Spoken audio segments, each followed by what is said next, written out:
Bapak, Ibu, Saudara-saudari terkasih dalam Yesus Kristus, kita berjumpa kembali dalam percikan permenungan di hari Senin tanggal 13 Juni 2022. Dan hari ini adalah hari peringatan Santo Antonius dari Padua. Injil yang kita dengar dan kita renungkan hari ini diambil dari Injil Matius bab 5 ayat 38 sampai 42.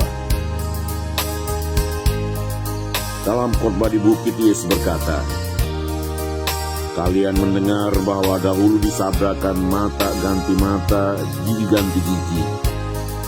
Tapi aku berkata kepadamu, janganlah kalian melawan orang yang berbuat jahat kepadamu. Sebaliknya, bila orang menampar pipi kananmu, berikanlah pipi kiri. Bila orang hendak mengadukan engkau karena mengingini bajumu, serahkanlah juga jubahmu.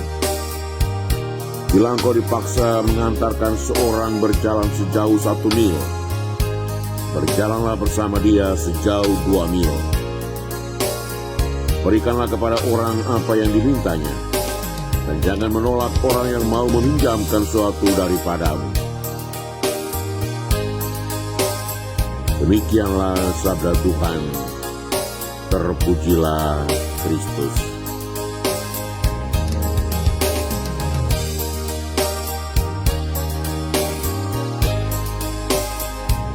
Bapak, Ibu, Saudara-saudari terkasih di dalam Yesus Kristus, sebuah kejahatan jika dibalas atau dilawan dengan kejahatan, maka akan menghasilkan kejahatan baru. Sebuah kekerasan dibalas atau dilawan dengan kekerasan, maka akan menghasilkan kekerasan baru. Kejahatan baru atau kekerasan baru yang muncul akan jauh lebih dahsyat dan bisa berlangsung dalam rentang waktu yang panjang. Sungguhnya manusia tahu bahwa kejahatan jika dibalas dengan kejahatan akan menghasilkan kejahatan baru. Tetapi mengapa manusia sering menempuh jalan ini? Manusia sadar bahwa kekerasan jika dibalas dengan kekerasan akan menghasilkan kekerasan baru. Tapi mengapa manusia sering memilih jalan ini? Jawabannya, karena manusia mempertahankan gengsi atau harga dirinya. Manusia tidak gampang menerima jika gengsi atau harga dirinya diinjak-injak atau dilecehkan oleh orang lain. Bapak, Ibu, Saudara-saudari, umat beriman terkasih dalam Yesus Kristus, dalam khotbah di bukit, Yesus menegaskan bahwa kejahatan dan kekerasan apapun harus dibalas dengan kebaikan. Penegasan ini disampaikan Yesus kepada para muridnya. Yesus mengharapkan, bahkan menuntut para muridnya menempuh jalan kebaikan dan kasih untuk menghadapi kejahatan atau kekerasan apapun.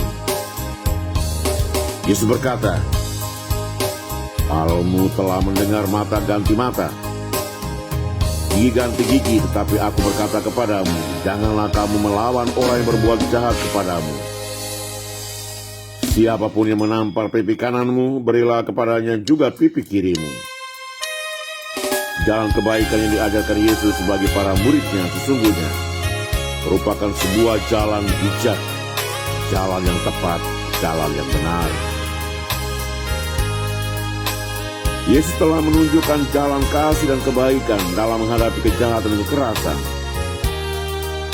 Ketika dia berada di atas salib, dia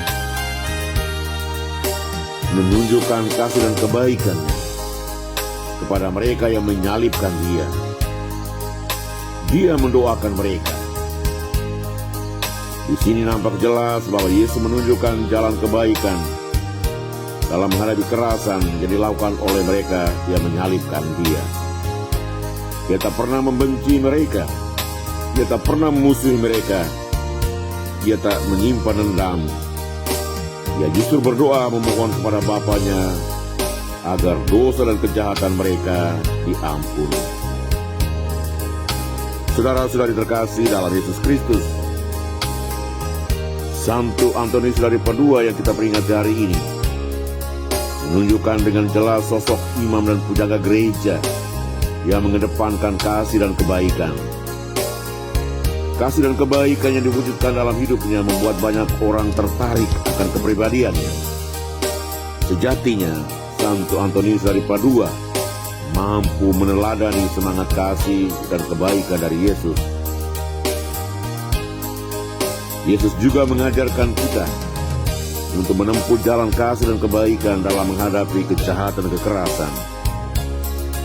Jalan kasih dan kebaikan ini kita hidupi dan kita kembangkan dalam keluarga, komunitas, lingkungan masyarakat kita, dimanapun kita berada, kapanpun dan dalam situasi apapun juga. Namun harus disadari bersama bahwa untuk mewujudkan hal ini, maka dituntut adanya kerendahan hati dari kita semua. Tanpa ada kerendahan hati, maka kita cenderung membalas kejahatan dengan kejahatan, kekerasan dengan kekerasan. Jika kita membalas kejahatan dengan kejahatan, kekerasan dengan kekerasan, maka hidup ini menjadi sebuah neraka bagi kita. Selamat pagi, selamat beraktivitas, salam doa dan berkatku untuk semua. Tanjung Uban, Gereja Katolik Santo Yohanes Don Bosco, 13 Juni 2022. RD Agustinus Supenbelo Kabelen Adonara.